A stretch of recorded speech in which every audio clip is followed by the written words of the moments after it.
दिल्ली के संसद परिसर के पास में समाजवादी पार्टी की मस्जिद मीटिंग पर सियासी तूफान थमने का नाम नहीं ले रहा है। बीजेपी और एसपी में वार पलटवार के बीच एसपी सांसद और मस्जिद के इमाम मोहिबुल्लाह नदवी पर कार्रवाई की मांग अब उठने लगी है। एक रिपोर्ट आपको दिखाते हैं।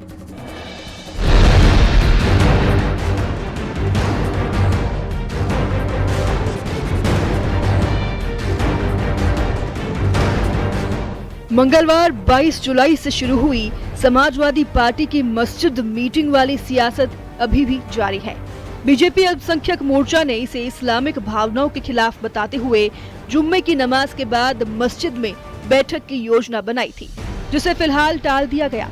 लेकिन लोकसभा अध्यक्ष और दिल्ली की मुख्यमंत्री रेखा गुप्ता को पत्र लिखकर एसपी सांसद और मस्जिद के इमाम मोहिबुल्लाह नदवी को इमाम पद से हटाने की मांग जरूर की गई है। इधर जवाब में समाजवादी पार्टी ने लखनऊ में अपने कार्यालय के बाहर एक बड़ी होर्डिंग लगाई, जिसमें लिखा गया, अखिलेश हैं वो जो नफरत का सौदा नहीं करते, मंदिर मस्जिद को सियासत से जोड़ा नहीं करते। तो शहाबुद्दीन तो बीजेपी का आदमी है और आदरणीय हमारी डिम्पल यादव साहिबा देश की इतनी सिंपल, इतनी सुलझी हुई, इतनी सोबर लेडी हैं कि लोग वैसा बनना चाहते हैं। फर्स्ट लेडी रही हैं वो, लेकिन जो उनकी तबीयत है, जो उनका पूरा अटायर है, कोई भी देखेगा कि एक भारतीय नारी का उनमें झलक आती है। तो वहीं बीजेपी का कहना है कि जिस तरह मौलानाओं ने डिम्पल यादव के मस्जिद जाने और उनके वस्त्रों पर सवाल उठाए हैं, उस पर अखिलेश यादव की चुप्पी उनकी वोट बैंक की राजनीति को उजागर करती है। अगर ये बयान किसी संत का होता तो एसपी की पूरी ट्रोल आर्मी पीछे पड़ जाती। कोई मौलाना उनके वस्त्र पर सवाल खड़ा कर रहा है, कोई मौलाना कह रहा है कि महिला होकर मस्जिद में कैसे चली गई डिम्पल यादव। इसका जवाब देना चाहिए अखिलेश यादव को। मेरा एक सवाल है अखिलेश यादव से आपके माध्यम से, कोई हिंदू धर्माचार्य और साधु संत इसका एक अंश भी सवाल डिम्पल यादव से करता तो अखिलेश यादव और पूरी समाजवादी पार्टी की ट्रोल आर्मी भी उसके पीछे पड़ गई होती। यह विवाद न केवल राजनीतिक बल्कि धार्मिक और सामाजिक संवेदनाओं को भी छू रहा है। सपा का कहना है कि मस्जिद में नफरत की नहीं, भाईचारे की बातें होती हैं, जबकि बीजेपी इसे वोट बैंक की राजनीति का हिस्सा बता रही है। इस सियासी जंग का असर क्या होगा, ये देखने वाली बात होगी।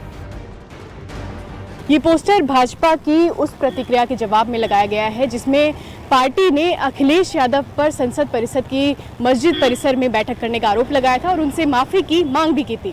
भाजपा नेताओं का आरोप है कि समाजवादी पार्टी जाति और धर्म के आधार पर राजनीति करती है। कैमरा पर्सन अनिल के साथ नितिका दीक्षित, न्यूज़ 18 लखनऊ। अवैध धर्मांतरण के मास्टरमाइंड छांगूर की गिरफ्तारी के बाद सियासी जंग अभी तक जारी है। छांगूर पर एक्शन से मौलाना तौकीर रजा टेंशन में है। मौलाना तौकीर रजा ने खुद को फंसाए जाने की आशंका जताई तो छांगूर पर तौकीर के बयान पर समाजवादी पार्टी और बीजेपी भी आमने सामने आ गए हैं। आपको रिपोर्ट दिखाते हैं।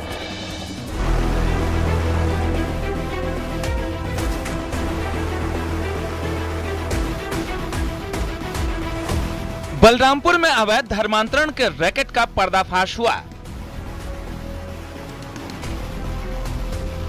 एटीएस ने जलालुद्दीन उर्फ छांगुर को गिरफ्तार किया। छांगुर ने विदेशी फंडिंग के जरिए 100 करोड़ रुपए से अधिक जुटाए और हजारों हिंदू और सिख लड़कियों का धर्मांतरण करवाया। उसके 40 बैंक खातों में संदिग्ध लेन देन और पाकिस्तान, तुर्की, यूएई जैसे देशों से फंडिंग के सबूत मिले हैं। बलरामपुर में उसकी आलीशान कोठी, जो सरकारी जमीन पर अवैध रूप से बनी हुई थी, बुलडोजर एक्शन से ढहा दिया गया।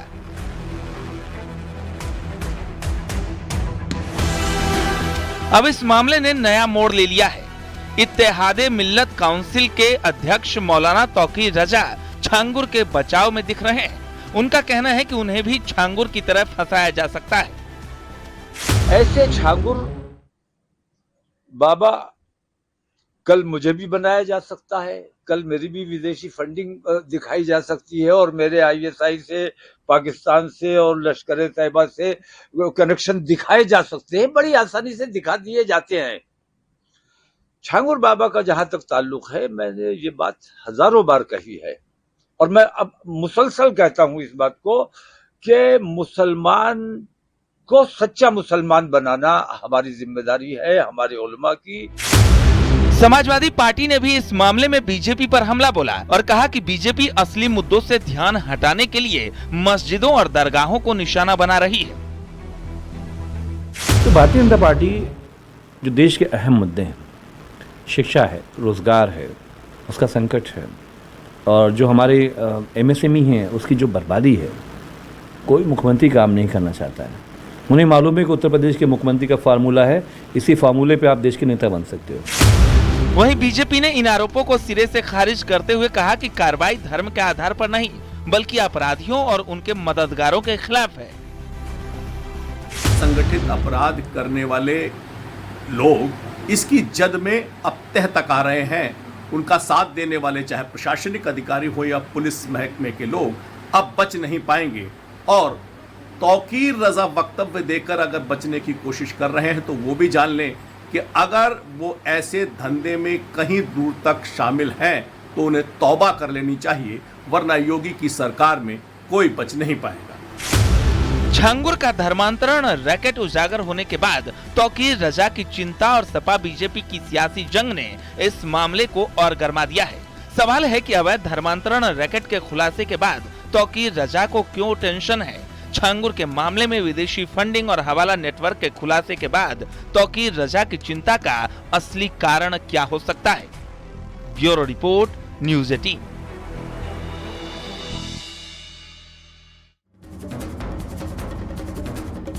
वाराणसी की दाल मंडी सड़क के चौड़ीकरण के लिए तैयारी शुरू कर दी गई है। बारिश के बाद में कभी भी सड़क के चौड़ीकरण के लिए बुलडोजर एक्शन हो सकता है। जुमे की नमाज को लेकर प्रशासन ने आज फ्लैग मार्च किया। दाल मंडी सड़क मुस्लिम बाहुल्य इलाके में है, ऐसे में 6 मस्जिदें भी तोड़फोड़ की जद में आ रही हैं, जिसको लेकर राष्ट्रपति, पीएम और गृह मंत्री को पत्र लिखकर फैसले पर रोक लगाने की मांग की गई।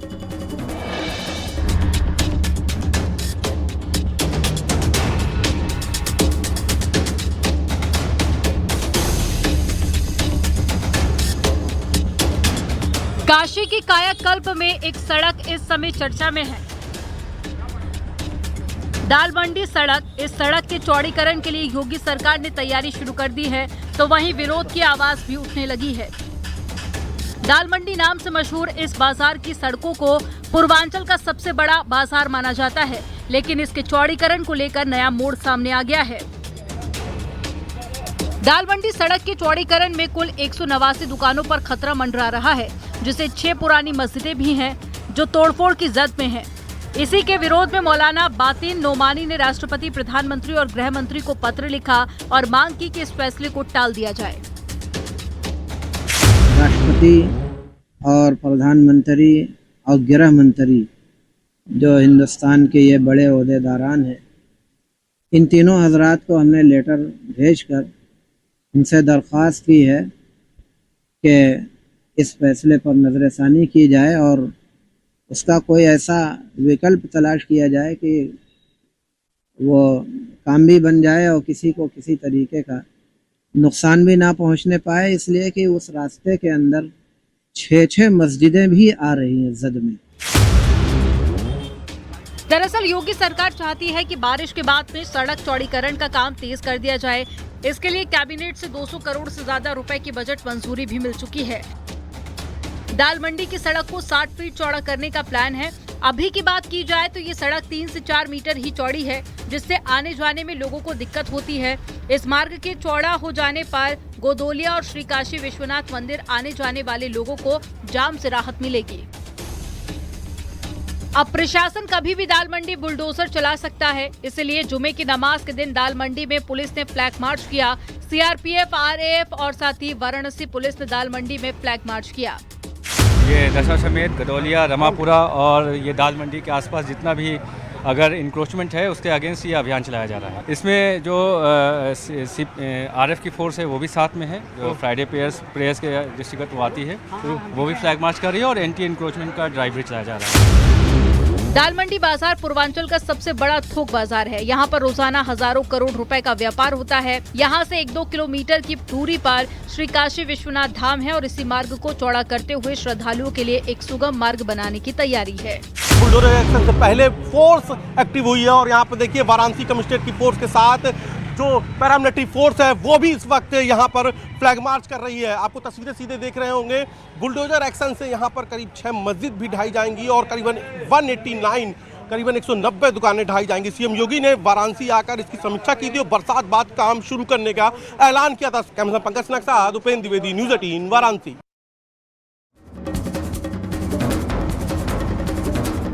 कथावाचक अनिरुद्धाचार्य एक विवाद में बुरी तरह से फंस गए हैं। महिलाओं पर की गई कथित अभद्र टिप्पणी का वीडियो सोशल मीडिया पर वायरल होते ही बवाल मच गया। मथुरा बार एसोसिएशन की महिला वकीलों ने उनके खिलाफ जोरदार प्रदर्शन किया और एफआईआर दर्ज करने की मांग की। आपको रिपोर्ट दिखाते हैं।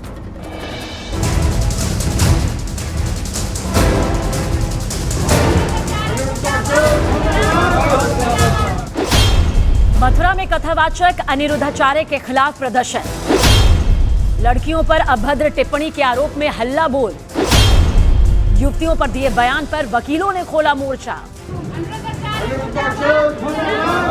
मथुरा में वकीलों का ये गुस्सा कथावाचक अनिरुद्धाचार्य के खिलाफ है। मथुरा बार एसोसिएशन की महिला वकीलों का ये आक्रोश कथावाचक अनिरुद्धाचार्य के उस वायरल बयान पर है जिसमें वो अविवाहित युवतियों पर अभद्र टिप्पणी करते नजर आए थे। कथावाचक अनिरुद्धाचार्य के बयान के वायरल होते ही मथुरा में खलबली मच गई। महिला वकील गुस्से में आ गईं और उनके खिलाफ हल्ला बोल दिया। मथुरा बार एसोसिएशन के सचिव और अध्यक्ष की मौजूदगी में वकीलों का एक ग्रुप जिसने एसएसपी से मिलकर कथावाचक अनिरुद्धाचार्य के खिलाफ अब एफआईआर दर्ज करने की मांग की है। ये जो अनिरुद्धाचार्य जी हैं, जो कथावाचक हैं, उन्होंने महिलाओं को लेकर थोड़ी सी वीडियो में बोला था कि मतलब 14 वर्ष की महिलाएं उनकी जल्दी शादी कर दी जाती है और उसके बाद 25 साल तक उनकी शादी होनी चाहिए। वो कुछ वर्ड ऐसे हैं जो मैं वीडियो में नहीं बोल सकती हूँ। ये चीज़ तो बिल्कुल गलत है ना। आप भागवताचार रहे हैं या फिर महिलाओं को विरुद्ध कर रहे हो। कप्तान साहब को लेटर दिया है, महिलाओं ने मिलकर हम ये चाहते हैं उनके साथ सबसे सख्त कार्रवाई होनी चाहिए। दरअसल हाल ही में एक धार्मिक कार्यक्रम के दौरान अनिरुद्धाचार्य का एक वीडियो सोशल मीडिया पर वायरल हुआ था।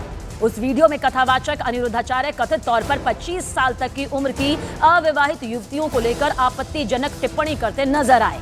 उनके इसी बयान के बाद महिला वकीलों का गुस्सा 7वें आसमान पर पहुंचा। जब लड़की 14 साल की होगी और 14 साल की कोई लड़की आपके घर दुल्हन बन के आ जाएगी तो उस समय तो वो बच्ची होगी, आप उस परिवार को अपना मान लेगी। लड़कियां लाते हैं 25 साल की, अब 25 साल की लड़की की होती है, वो 25 साल की जब तक आती है तो पूरी जवान होके आती है। जवानी कहीं ना कहीं तो वो उसकी जवानी फिसल जाएगी या बच्चों का विवाह जल्दी हो जाता था। टाइम पे देख लेना, लोग फिर जल्दी शादियां करना शुरू कर देंगे। वायरल वीडियो में कथावाचक अनिरुद्धाचार्य के इस बयान का मतलब ये निकाला जा रहा है कि वो लड़कियों की कम उम्र में शादी करने का समर्थन कर रहे हैं। उनके इस बयान से महिला वकीलों में खास तौर पर नाराजगी है। उनके बयान की निंदा की जा रही है।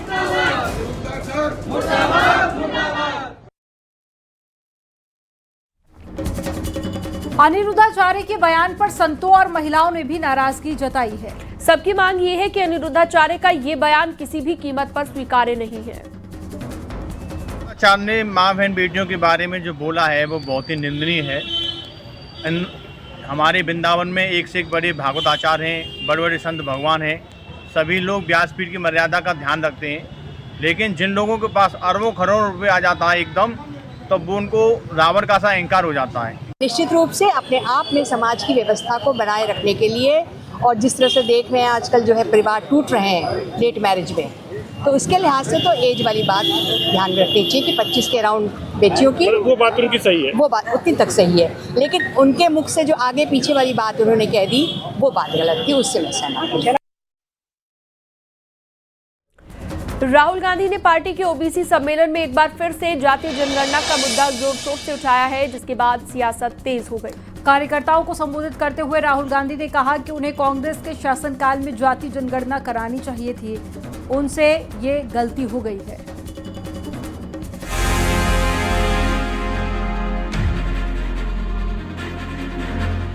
केंद्र सरकार की ओर से जातीय जनगणना के ऐलान के बाद सियासी कमर कस ली गई है। अब दिल्ली में कांग्रेस की ओबीसी सम्मेलन चर्चाओं में है, क्योंकि इस सम्मेलन में राहुल गांधी ने खुद की गलती को सुधारने की बात कही है। ओबीसी सम्मेलन में जातीय जनगणना पर राहुल गांधी ने कहा कि मैं उस गलती को अब सुधारना चाहता हूं। कांग्रेस शासन में जातीय जनगणना न करना गलती थी। मेरी रिग्रेट क्या है कि अगर मुझे आपकी हिस्ट्री के बारे में, आपकी इश्यूज के बारे में थोड़ा सा भी ज्यादा मालूम होता, मैं तभी जाति जनगणना करा देता। वो निकल गया और मैं स्टेज से कह रहा हूं, वो गलती है मेरी, और कांग्रेस पार्टी की गलती नहीं है, मेरी गलती है, और इस गलती को मैं ठीक करने जा रहा हूं। राहुल गांधी जहां गलती सुधारने की बात कर रहे थे, वहीं पर ओबीसी सम्मेलन में कांग्रेस दिन में ही सपने देखने वाली बात करने लगी। कांग्रेस अध्यक्ष खड़गे ने कहा कि 20 से 25 सीट और हमें आती तो हमारी सरकार बनती। भाइयों, सामाजिक न्याय 18वीं लोकसभा में चुनाव का सबसे अहम मुद्दा लेकर हमने आगे बढ़ा था और हमारे को उसमें यश मिला, लेकिन थोड़े से 20-25 सीट अगर हमारी आते तो ये बीजेपी की और मोदी जी की तख्ता पलट हो जाती थी। अब राहुल गांधी के बयान पर बीजेपी हमलावर है, तो समाजवादी पार्टी के नेता कह रहे हैं जो बात राहुल कर रहे हैं वो अखिलेश यादव पहले से बोल रहे हैं। जिस तरह से हमारे नेता श्री अखिलेश यादव जी ने देश की संसद में पुरजोर तरीके से जाति जनगणना की बात की, आरक्षण के रखवाली की बात की, गरीबों के मजलूमों के हितों की रक्षा की बात की, यही बात भारतीय जनता पार्टी को खल जाती है।